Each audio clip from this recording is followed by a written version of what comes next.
निमसादा का खूनी कैद। ये कहानी है महाराष्ट्र के वर्धा जिले के एक छोटे से गांव निंसड़ा की, जहां सुबह की शांति को जमीन की लालच ने खून में बदल दिया।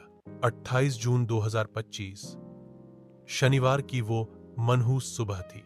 सदना मोहिजे 55 साल की एक मेहनती महिला रोज की तरह अपने खेत पर काम करने पहुंची। उनके भतीजे नितिन उन्हें खेत पर उतार कर चला गया, लेकिन उसे क्या पता था कि यही आखिरी बार है जब उसने अपनी मां को जिंदा देखा।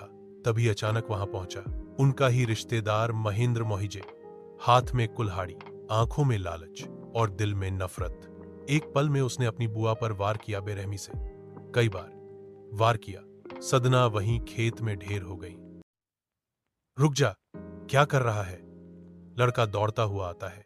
नितिन जब वापस लौटकर आया और ये मंजर देखा, उसने बीच में आकर अपनी मां को बचाने की कोशिश की, लेकिन महेंद्र की नफरत नितिन पर भी बरसी, एक के बाद एक वार। और कुछ ही देर में नितिन की भी सांसें रुक गई। कुछ ही देर में नीमसड़ा गांव में हड़कंप मच गया। पुलिस मौके पर पहुंची। लोगों की आंखों में सन्नाटा था और खेत में 2 लाशें। महेंद्र भागा नहीं, बल्कि उसी खेत में जहर खाकर अपनी जिंदगी भी खत्म कर ली। 3 जानें चली गईं एक जमीन के टुकड़े के लिए।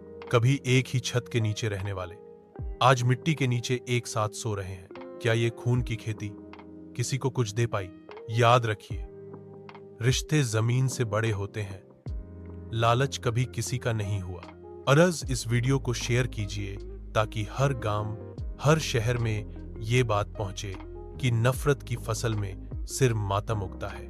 निंसड़ा का खौफनाक कत्ल। जमीन के लालच में 3 लाशें हमें बताकर गई कि पैसा ही सब कुछ नहीं होता।